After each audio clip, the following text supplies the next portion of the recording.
आज पोखरिया नगरपालिकाको कार्यकक्षमा उपस्थित हुनुभएका हाम्रा वडाध्यक्षजीहरू, हाम्रा बिचमा नयाँ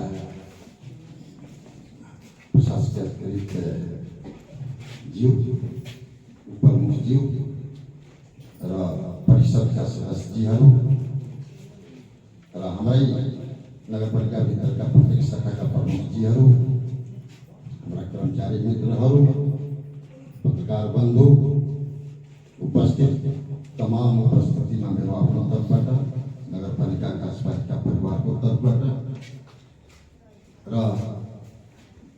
स्थानीय सरकार प्रमुखको हैसियतले यहाँहरूलाई हार्दिक स्वागत गर्दै, हार्दिक सम्मान दिँदै हार्दिक नमस्कार गर्दछु।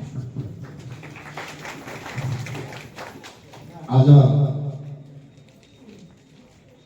हाम्रो मुलुकमा एउटा नयाँ अन्तरिम सरकार गठन भएको छ।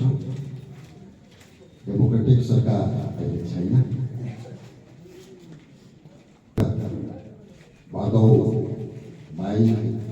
23 र 24 गते एउटा विषम आन्दोलन क्रान्ति भएको थियो, जसमा हाम्रा जेलजीका केही महत्त्वपूर्ण नेताहरू बित्नु भएको छ। उहाँहरूप्रति यो पोखरिया स्थानीय सरकारले, नगरपालिका कार्यपालिका परिवारले हार्दिक श्रद्धाञ्जली प्रति पोखरिया नगरपालिका स्नेह र माया दिन्छ।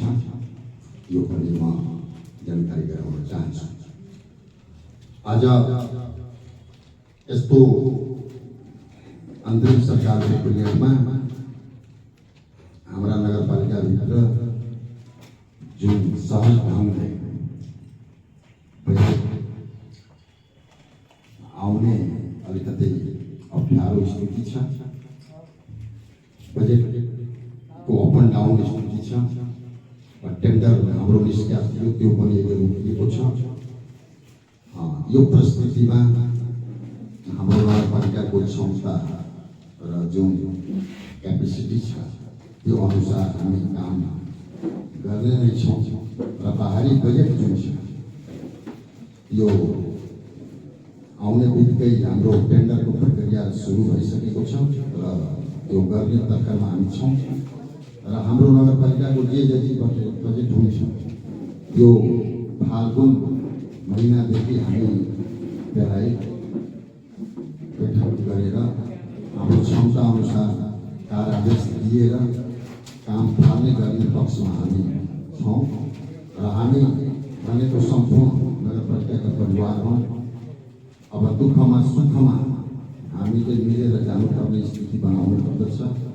त्यसैले विगतदेखि हालसम्म नगरपालिकाले के कति खर्च गरेको छ, के कति आय आएको छ, त्यसको सम्पूर्ण विवरण तपाईँहरूको फाइलमा यो कागजात सहित पेश गरिएको छ। तपाईँहरूले अध्ययन गर्नुहोला। र केही महत्त्वपूर्ण विविध परिषद भनेको एउटा महत्त्वपूर्ण परिषद हो। हामीले जे जति योजना तर्जुमा गरेर पेश गरेका छौँ त्यसमा अचानक अति आवश्यक देखिएको खण्डमा त्यसलाई संशोधन गरेर पार्न सकिन्छ, त्यसलाई संशोधन गर्न सकिन्छ। त्यसैको लागि केन्द्र सरकारदेखि प्रादेशिक सरकारदेखि स्थानीय सरकारसम्म वर्षको 2 पटक अधिवेशन हुन्छ। प्रथम अधिवेशन अषाढमा हुन्छ। अषाढमा योजनाहरूको तर्जुमा गरिन्छ र एक पौष मसान्तभित्र हिउँदे अधिवेशन गरेर ती योजना तर्जुमा मध्ये कुनै अचानक अत्यावश्यक पर्न गएको खण्डमा त्यसलाई संशोधन गरेर त्यसलाई बदल्न सकिन्छ, चेन्ज गर्न सकिन्छ। त्यसैको लागि हामी उपस्थित रहेका छौँ। यो एउटा प्रक्रिया अन्तर्गत हिउँदे अधिवेशन हो। यसमा तपाईँहरूले बस्नुभएको छ। त्यसमा एकदम खुसीको कुरा हो। हामी निरन्तर निर्वाचन पश्चात हामी निरन्तर गर्दै आइरहेका छौँ। यो पनि महत्त्वपूर्ण आउँछ। तपाईँहरूको योजना तर्जुमाभित्र अत्यावश्यक संशोधन गर्नुपर्ने स्थिति छ भने भोलि पर्सिदेखि एउटा रिपोर्ट गरेर योजना शाखामा बुझाउनु होला। त्यसको लागि म अनुरोध गर्दछु। दोस्रो कुरा, खानेपानी टङ्की। अब हाम्रो केन्द्र खानेपानी मन्त्रालयबाट हाम्रो कुरा भइसकेको छ।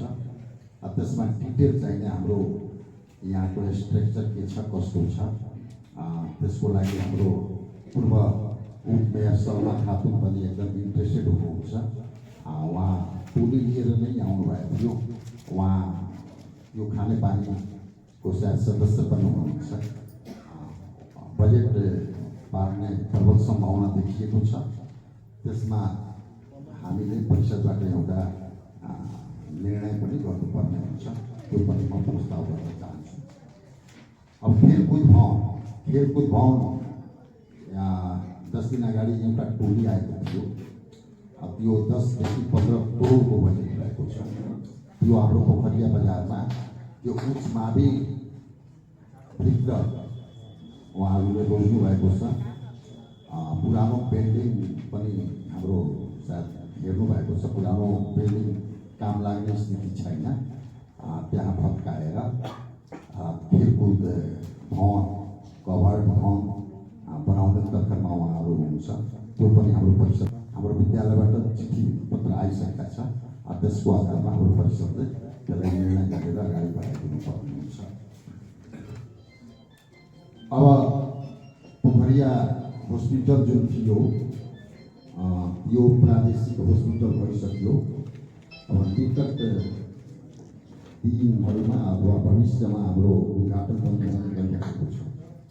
अब त्यसको लागि डेट फिक्स भएसम्म पर्ने सम्भावना छ। यति भएन भने माघमा 1 हप्ता सम्भावना हुन्छ। त्यसको लागि पनि हामीले त्यहाँ एकदम भव्य स्वागत गर्नुपर्ने हुन्छ। त्यहाँ मुख्यमन्त्री सहित सम्बन्धित मन्त्रीजीहरू पनि आउनुहुन्छ।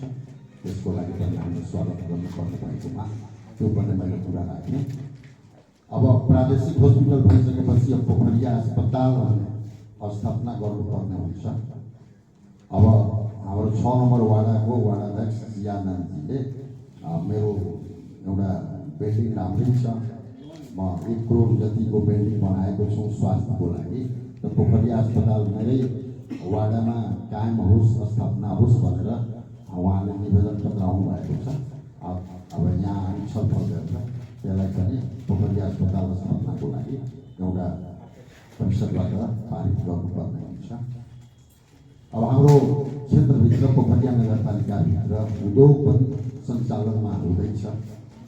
उद्योगको लागि पोखरिया नगरपालिका स्थानीय सरकारद्वारा विधिसम्म जे जति प्रक्रिया पुर्याएर त्यसलाई भरपर्दो सहयोग गरेर फ्याक्ट्रीहरूलाई सञ्चालनमा ल्याउनु पर्ने भएकोमा त्यसलाई पनि हाम्रो परिषदबाट एउटा रिपोर्ट गरेर त्यसलाई पनि हामीले पारित गर्नुपर्ने हुन्छ। अब पोखरिया नगरपालिका